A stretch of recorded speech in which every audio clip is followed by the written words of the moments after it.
Welcome to the Aesthetic Talk, the premier podcast for aesthetic professionals around the world.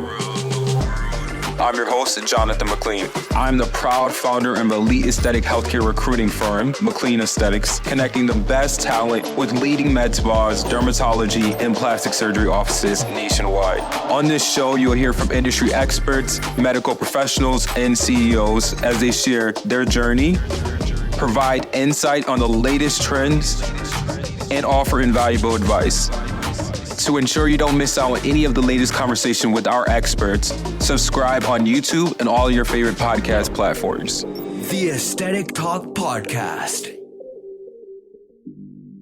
Welcome back. I'm your host, Jonathan McLean, and this is the Aesthetic Talk. Today, I have a mother-daughter duo on the show, and I'm super excited to speak with them. We have Nurse Christy. She is a nurse practitioner, aka her real name is Christy Adams, but aka Nurse Christy, and she's the owner of SkinSplendid, founded in 2020. And we also have her daughter, Nurse Emma. She also works side by side with her, and she shares a great passion for skincare and injectables. Please help me to welcome and introduce them to the show. Thank you, Jonathan. Yeah, thank you. We're excited to be here. Awesome. I'm super excited because this is a different perspective that I think nobody really has gotten. So super excited to see what you have to say. Yes, absolutely. Excited to share. Awesome. So let's jump right in. I always like to start off by asking my guests a little bit about their background and, what was their passion to get into the industry and how did they get to the place that they are right now? Okay. I guess I'll start. This is Nurse Christy. I kind of fell into aesthetics. I never, ever envisioned myself doing this. I never thought about this. This didn't even exist when I was in nursing school. So I actually started off as an art major. I studied art and interior design. And I was always like obsessed with like people's faces. Like I would draw faces. I just loved it. And in college, I was like, I don't know what I'm going to do with this. So I actually quickly switched my major. Long story short, became a nurse manager, and ended up going to business school. And after business school, I started managing a plastic surgery department. I was the nurse administrator in plastic surgery. And that's where I kind of fell into this whole world. And it just opened up a whole new world for me. And I started injecting in 2014 and fell in love with it. And because I love like the combination of art and science. And, fast forward to today, I worked for several different plastic surgeons and a dermatologist and kind of just learned about the business and never really thought I would start my own business. But after the pandemic, some things happened and the person I was working with didn't go back to her office. So I'm like, let me take a shot at this and start my own business, because I had been familiar with running businesses also, because that's a huge part of this. And I love injecting, and I also was a teacher too. So that's kind of how I fell into this. And I've just been I took it very slowly and started growing slowly. And we've been in business. This is our third year now in business. So that's that's my short version of my long story. Wow, that's amazing because you took the initiative to say, hey, let me try this out. I had not just brand new, but you had the experience, you had the business acumen, and you were like, hey, I'm going to take this shot and really see what it's about and what I can do with it. And it ended up working out very well. Yes. And I took it very slowly. I just started literally like 1 to 2 patients a week, starting to see patients and really thinking about the back business of how am I going to grow this business? Because you can be a great injector, but that, doesn't translate to being a good business person, So, because I know there's a lot of great injectors that want to start their own thing. It's not as easy as it looks. And if you're working for a great person and you have great support, I would say personally, I would say stay there if you can, and you can grow your career with someone that's literally the best. But if you really want to do business, it's a whole different thing. And I love it. I mean, I love it, but it's a lot of work. I will say that. Yeah, I believe you. And we're going to get into that more later in the interview, but I can agree with you 100%. Now, Yeah. Nurse Emma, tell us a little bit about Yes. what inspired you. Yeah. So this is my second year in aesthetics. My mom, Nurse Christy, she is my mentor, my trainer, my boss. And that is not something that we planned at all. It kind of just naturally happened, but I've been exposed to the aesthetic industry ever since she started. She's been telling me about this for almost a decade, but I never saw myself in it. Maybe until like the last few months of nursing school, I kind of started to get more inspired, but I didn't even really plan on being a nurse. I loved science. I liked talking to people, and I wasn't even really trying to follow a certain path. But I always say I tried to be so different from my mom that I kind of ended up just going in a circle and becoming exactly like her. So, originally my passion was cardiac medicine, and I was in the cardiac ICU working for a little bit of time, and I just didn't like it. I was at the same time working at SkinSplendid, so doing both jobs. And I went to my mom and I was like, listen, this isn't for me. I really know aesthetics is what I want to do. Can I work with SkinSplendid? And she was hiring a nurse at the time. She was looking for someone and just said, you have to be serious about this, but we can kind of do a trial. This was like over a year ago now. And yeah, ever since then, like I've just been really passionate about our patients, education, learning everything I can and kind of just taking it slowly. So, and I never anticipated to be on the business side and in business at all. People I know go into aesthetics kind of because of like the like quote lifestyle, but I would definitely be working a lot less had I stayed with the bedside. This is just very much constant, thinking about the next step, thinking about what else you're going to do to like keep educating yourself, staying consistent with patients. So yeah, great, amazing decision. I love it. I love being SkinSplendid. So yeah. Awesome. And I would love to know, just from like, 'cause I hear so many stories, working with family, things like that. How is it working with your mom? Like, I'm sure it's, you have to be great at what you're doing and you're not just an employee. You guys go home or maybe you see each other on weekends. How is that dynamic?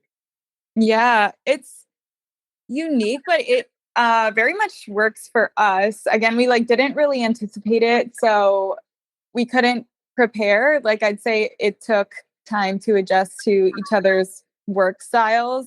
My mom is very dominant. She knows what she wants. And that encouraged me to kind of definitely like have my own direction. She always encourages my personal goals that are like separate from hers. But in terms of being at home, we definitely try to separate it. Like when we're at home and we're watching TV, like we're doing that. And when we're at work, like I'm the employee, I'm, catering to like whatever we need in the moment. So we kind of just have different sides of ourselves. And would you say that's true? Yeah, I say that's true. I think it took us a while to separate the two because I'm like, if you're going to be my employee and going to be like essentially a potential business partner, we need to separate that because, and I think it took us several months to do that, but I think we do a good job of that. So it's not, so I don't want Emma to constantly 100% be at work, when she sees me. So there's definitely maybe like 6 months. Yeah, I would say it took about half a year to really learn how to do that. I mean, and I think some family businesses are really good at that. Some are not, and I didn't want to stress her out and have her always working. So definitely give her enough downtime. And same with my mom. Like I have to remind her to take time and kind of rest and step away from whatever we're working on. So we try to balance. We try to have a happy balance with life because as a entrepreneur, it's all encompassing. And sometimes you just need to take a break. Yeah, no, that's a good point. Being an entrepreneur, just like myself, it's one of the things you're working 24/7. You're constantly creating new ideas. You're the Yeah. marketing, you're the service provider, you're everything. How, tell us a little bit about, really opening your own business and some things that if someone is looking to open their own business, maybe they should watch out for or attempt to, solve that problem before getting into business. Yeah, that's a good question. So the first thing I would say is to really understand and know the industry. It's not because I also teach, and I've met just recently several newer injectors, and they're like, I'm going to learn how to inject, and then I'm going to open up a business." Mhm. I would kind of question that because you really want to understand the business, because the business isn't just injecting. It's just not about injecting. That's a skill set. That's one aspect of the business. But there's a lot that goes into running an aesthetic med spa. So I would say if you are interested in the business, work somewhere, try to find a mentor or find a job, work somewhere and see if you actually like it. Cause there are actually a couple nurses I know that, we're like, I'm going to open up a business. They work somewhere and they're like, I'm not crazy about this field. I want to go back to, cardiac nursing or whatever they were doing. And they left. I do know people that have left aesthetics. So it's different from what we see on Instagram. It's not all glitz and glamour. It's hard work. It's an actual business. So I would say get to actually learn the business, see if you actually like it. If you do like it, then take a few business courses, see what's involved in a profit and loss statement, look at some finance, see if you look at the legal side, like HR issues. There's lots of things that are incorporated in the business that people don't think about. It's not just giving someone Botox. So I feel like it takes several years to really wrap your head around opening up a business. That's why it took me a long time. I mean, I was in aesthetics for over 7 years, before I started this. And but I wasn't just an injector in aesthetics. I ran practices. I was an administrator, and I did a lot of the back end before I opened this business. And I think a lot of injectors that want to start a business haven't had those different jobs. So look at different aspects of any business and see if you're interested in doing that. That's kind of my advice for opening up a business, any business. Yeah, and that's really great advice. Where could people, people that don't know this knowledge, where could they kind of, I guess, start by learning how to run a business properly? Wait, I'm I'm sorry. What did you say? Where would they learn this knowledge? Yeah, where could they like? Where could be maybe some website, or maybe they go back to school, or what we should suggest for them to kind of? I would suggest working somewhere. Working because you can always go back to school. Yeah, school's one thing. School's one aspect, and I did go to business school. That was one aspect. But you don't need to go to business school. You can actually learn a lot about business on the job. Actually doing the day to day. Try to get a job, working in an aesthetic practice and try to learn the different aspects of the business. Even though if someone gets hired as an injector, see what, the office manager does or see what the front desk person does. Try to learn every aspect of the job. Try to learn all the different jobs that are needed to actually run the business. That's my advice, to try to actually work somewhere and learn about the day-to-day operations of a practice. Yeah, for sure. I agree with that. Now, with so many generations right now, like Gen X, millennials, and so on, the boomers, I'm sure you guys have your different audiences and who respectively come to see you for what they might want. I would love for you guys to explain like the difference that you see in patient demographic in that area. Okay, so we love this. We love the different generational differences and why people come to us. And I just realized something the other day too. So, Emma's on board. So Emma is a Gen Z. I'm a Gen Xer. And the different generations come for very different reasons. But I thought bringing Emma on board, like all the Gen Zs would be drawn to Emma, all the younger people would be drawn to her, all the older people would be drawn to me. But we find it to be the opposite. Yeah, that's so true. It is so funny because all the younger people come to me and all the older people are going to Emma, you know? Yeah. And so I have like a lot of,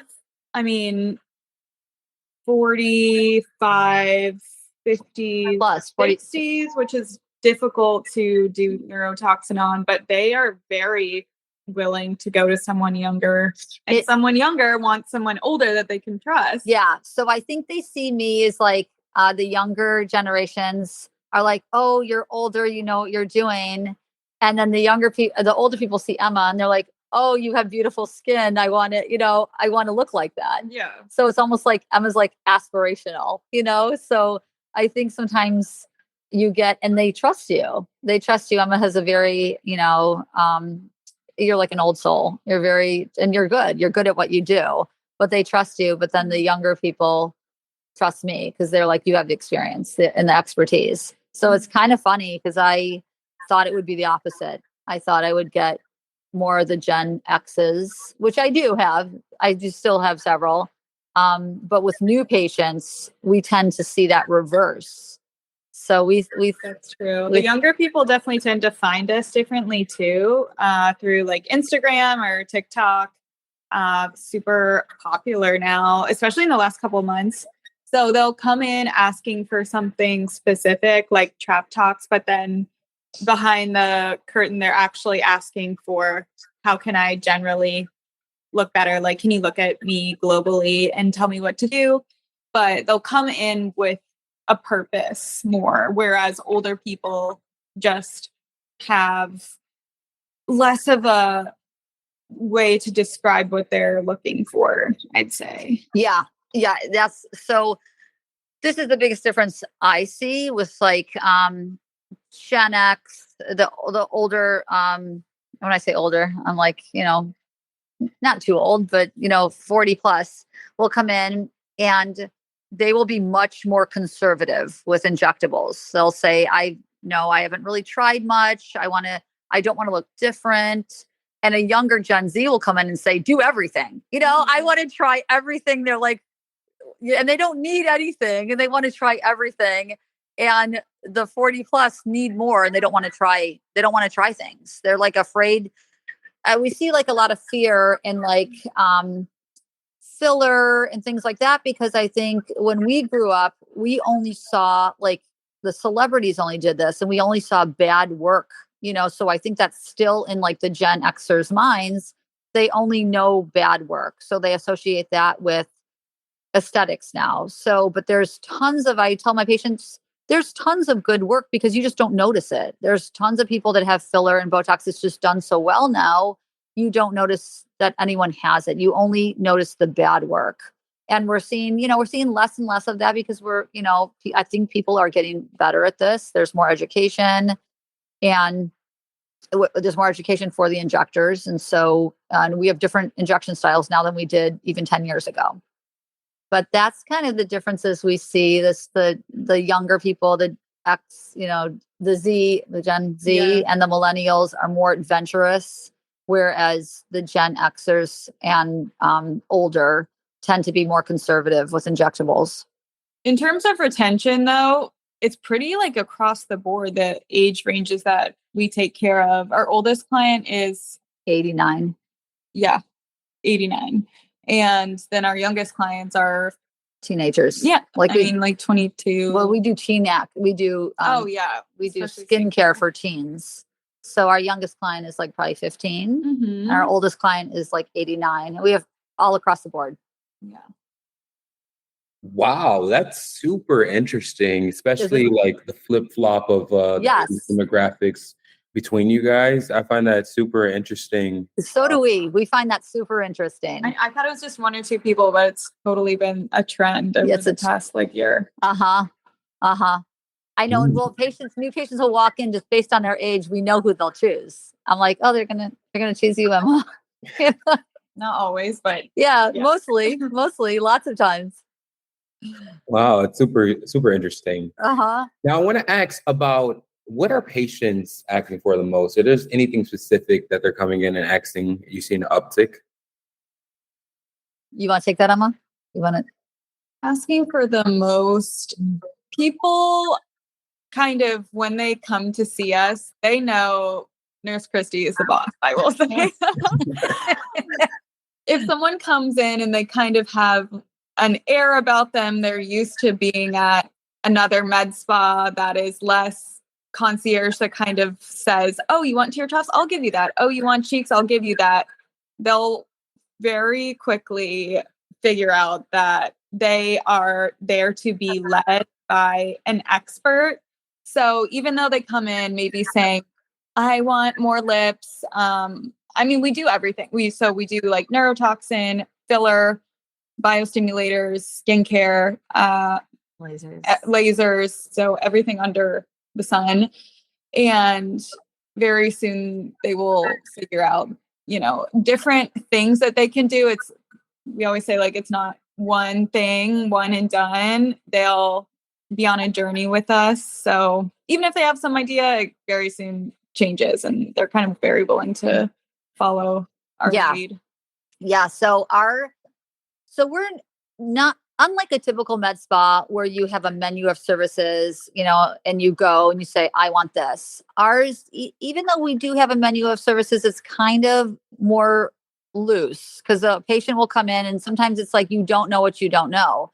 They'll come in and they'll say, I want tear troughs. I'm like, you don't need that. You don't need tear troughs. You're not a good candidate for tear troughs. You have, under eye bags. This is what I would suggest. Or, even if they need surgery, I suggest that to them. So I give people like a plethora of options to choose from.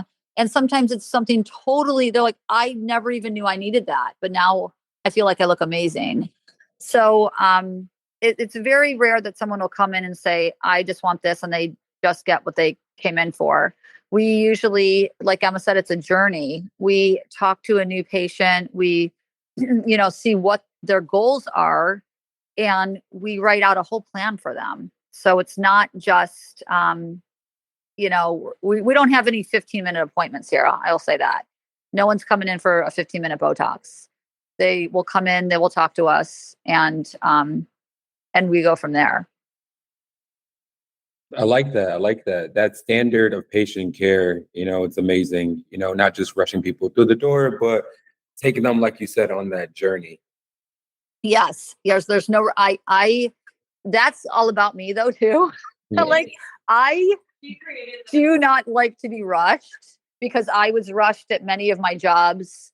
And I wanted to, that's another reason I started a business. I couldn't find anything that I was looking for that already existed. I was always rushed into, rushing patients or giving patients things that I didn't agree that they needed. And I wanted to create a space that I was the actual medical provider, and I was giving, ethically giving patients what they need or what they don't need, actually saying, no, you don't need this. And then I wanted to give myself enough time, because it's stressful injecting and doing all these things. I wanted to give myself enough time that I'm actually treating this patient safely. Yeah, and that's what really matters, the safety at the end of the day. Yes, that's the only thing that matters at the end of the day. That's our number one priority.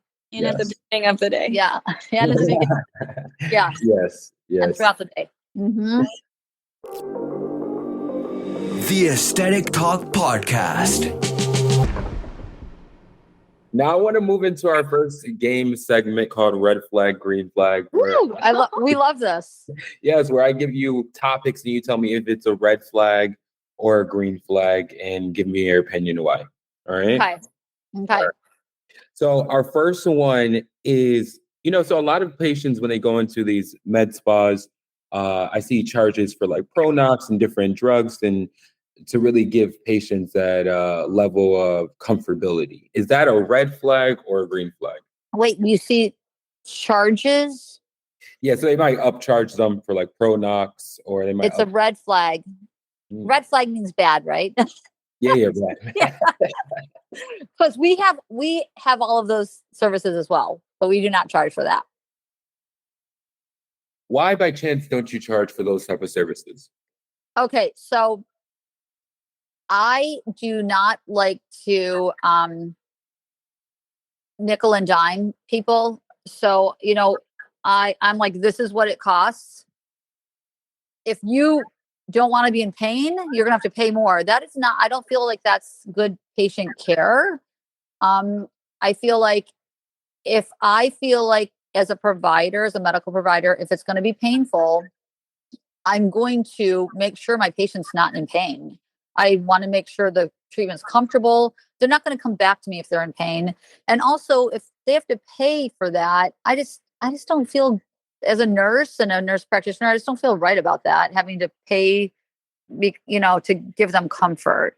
So I know like people have like these comfort menus and things like that. And I just don't, we include that. I mean, that is part of our service. Of course, I'm going to make sure you're not in pain. You're not going to pay for that though. You're going to pay for it is included in the whole service. Of course, that's included. Of course, we're going to give that to you. Mm-hmm. Mm-hmm. That's like my expectation. My expectation is for you to not be in pain, and that's going to be included in my service. Yeah, I think that's great. I mean, I don't know. I've been seeing a little bit of trend of people having those menus where it's like an upcharge for this.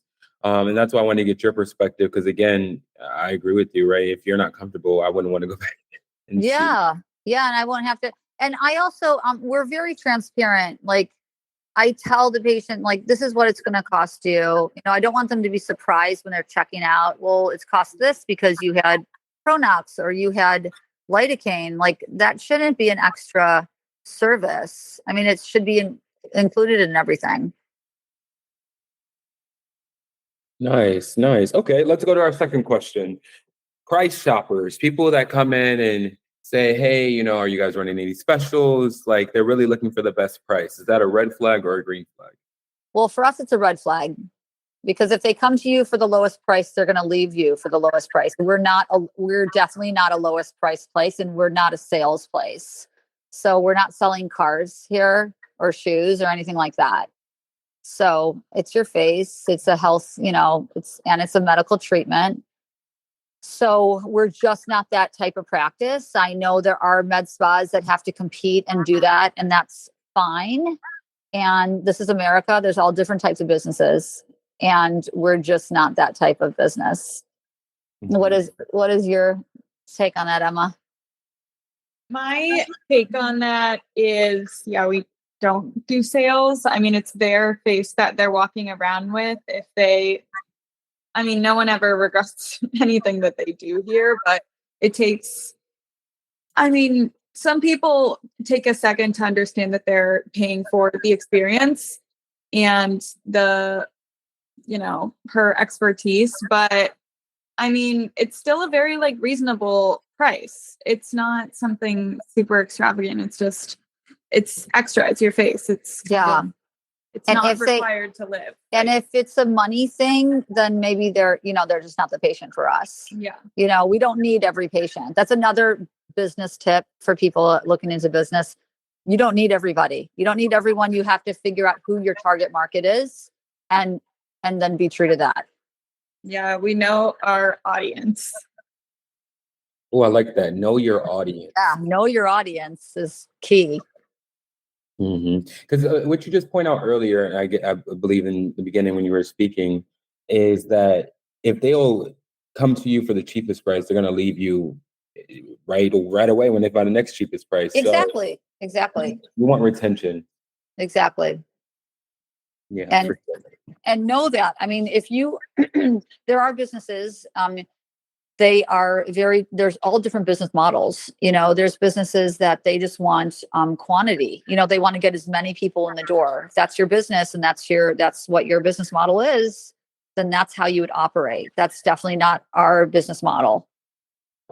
Yeah. I agree. I can definitely agree with that. Now, I want to talk about patients that get Botox or filler at 18. Is that a red flag or a green flag? Patients that go Botox and filler at 18? Yeah. Well, we don't do that at 18.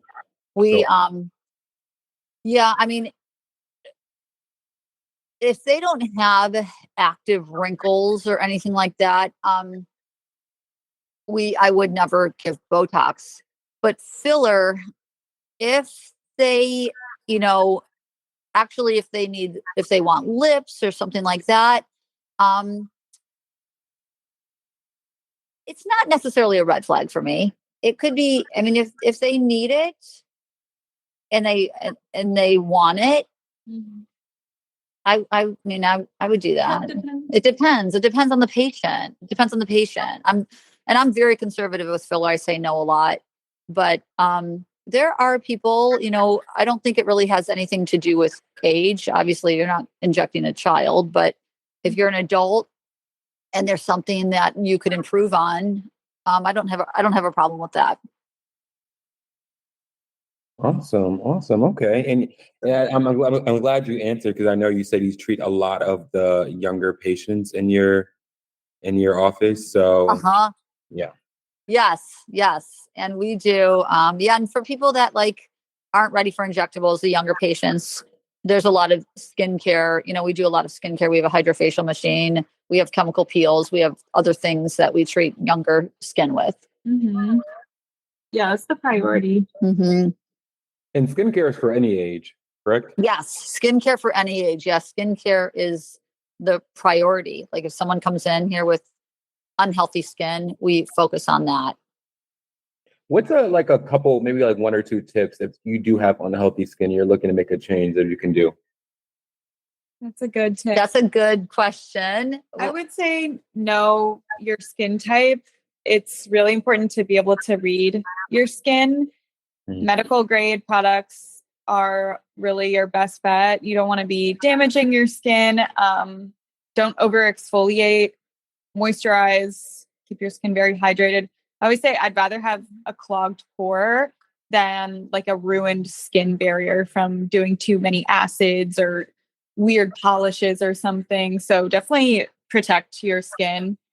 And then sunscreen. Wear a hat. Yeah. So Emma, you said know your skin, but that is the problem. A lot of people don't know their skin, So I think I see, especially since I have the younger generation, I see the younger generation is obsessed with skin because they're on TikTok and seeing all these things. And I definitely see my younger patients using too many products too soon, too quickly.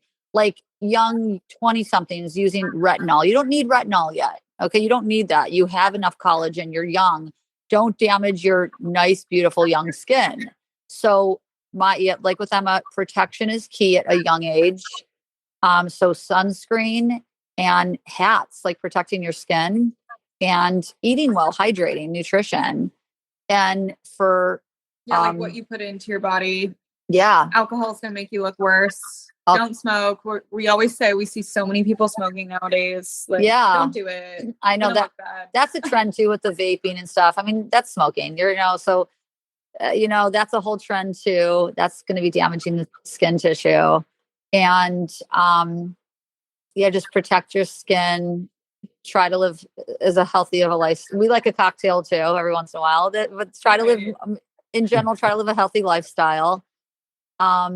And don't over exfoliate. I see too much over exfoliation and using too many different products. So simplify your skincare, use sunscreen, and eat well. Those are my 3 tips. Nice. Okay. I like those. I definitely like those. The Aesthetic Talk Podcast. So now we're going to switch into our last segment called Ask the Expert, where we ask you guys, being the expert, questions that viewers have written in about knowledge that they need and questions that they have about the industry. Okay, great. I love this. All right, nice. So Emily, she just started in the med spa industry, and she only has $10K to spend, right, to gain and grow in her knowledge. How would you suggest she spend that $10K? So this is wait. She just started, she's like a nurse injector or something like that. Yeah. And she has 10,000. That's a nice little chunk of change. I wish I had 10,000. Let's see.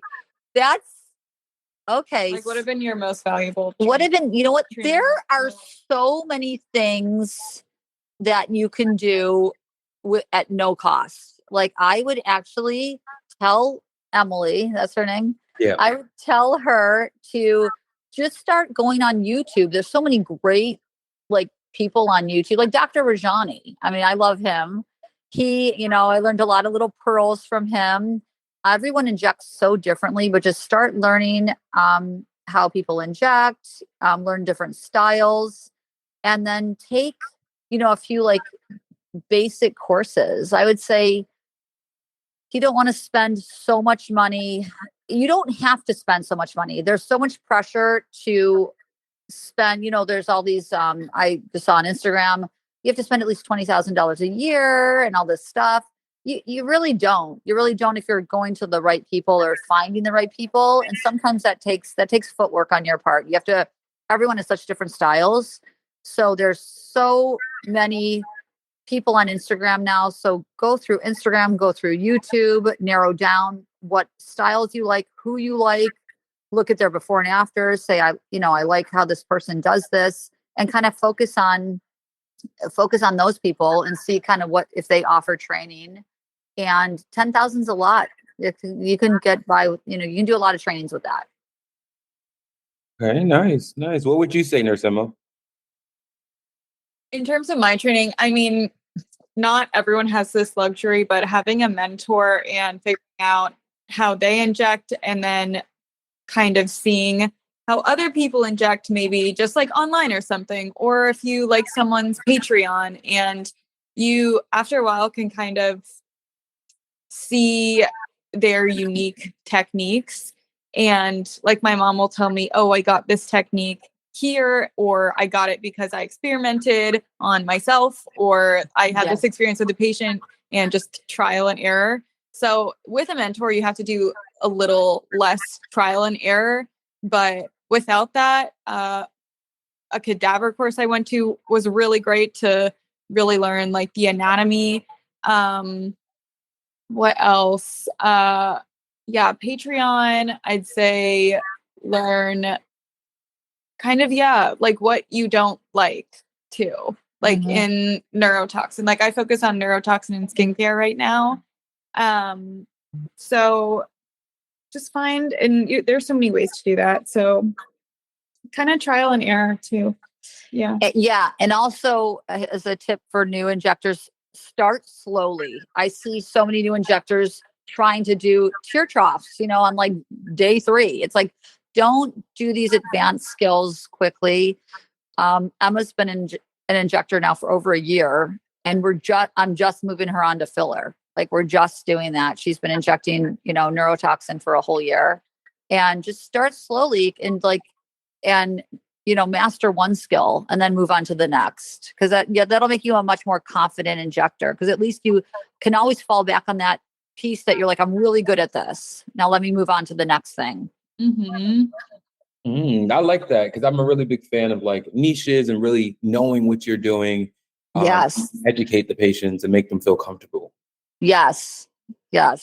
Like be honest with them about what you're comfortable with doing and refer them to someone who that's a good point. Has more skills. It's okay to say no. Like I, when I was a baby injector, I, started off with neurotoxin, and patients would come to me and they're like, can you do tear troughs or cheeks? I'm like, I don't do that yet. And those patients still come to me.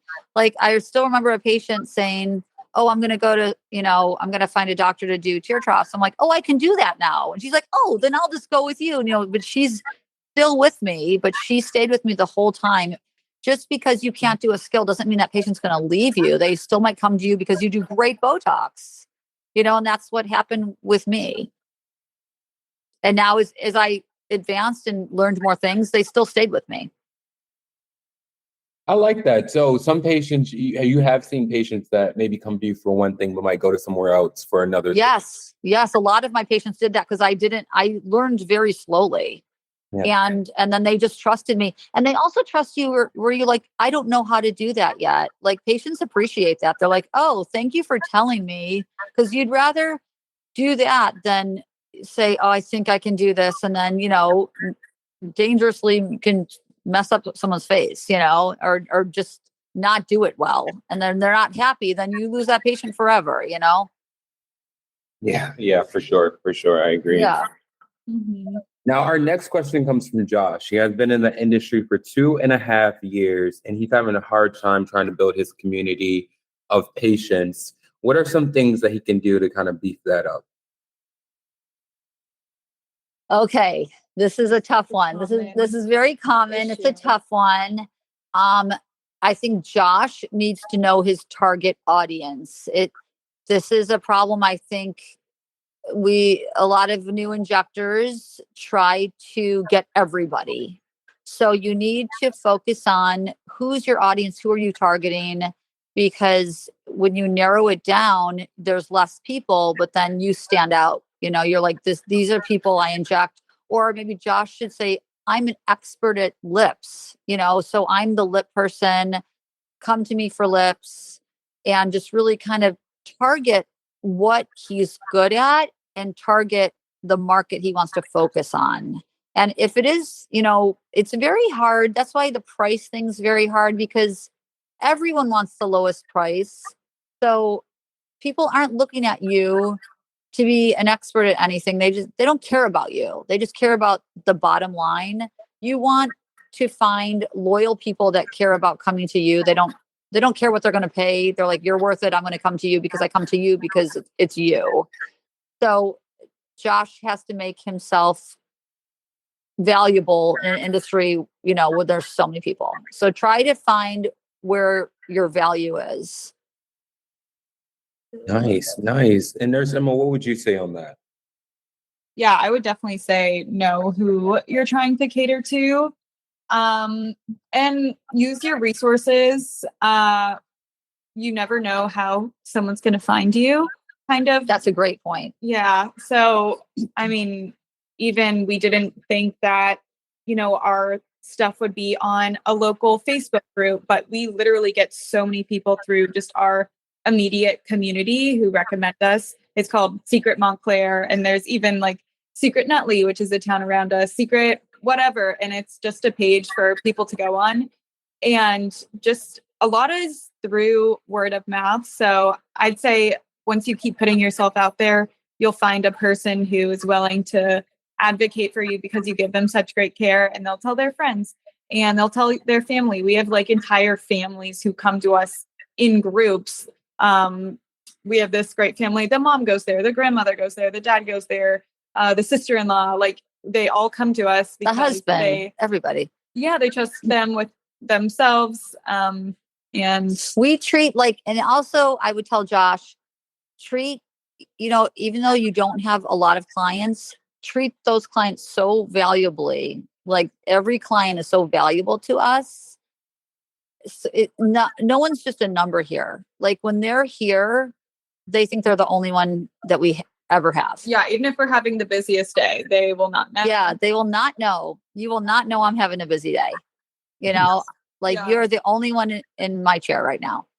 Yeah, Nurse Christy always makes time for someone. Because I feel like a misconception is that everyone who does aesthetics is healthy, is in a great place. And that's not true. It's still healthcare and you're still their provider. So just making everyone feel valued and like you're giving them what they need.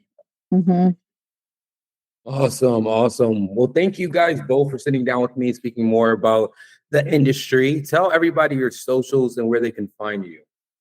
Okay, so you can find us on our Instagram is SkinSplendid.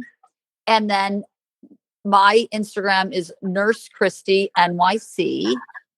And my Instagram is Nurse Emma NYC. And so is my TikTok. Yes, and my TikTok is Nurse Christy NYC as well. And because we have 2 locations, we're in Montclair, New Jersey, and also in Midtown Manhattan and NYC. Wow, amazing. Everybody go check them out. They are amazing. I told you I've been following you on Instagram for a while, so I see the work you're putting in. I only like to have people on the show that are really putting in the work, so I've seen the work you guys are putting in, and I love what you guys are doing. Thank you so much. Thank you for giving us this opportunity. No worries. And until next time, bye. Okay, bye-bye. Bye. The Aesthetic Talk Podcast.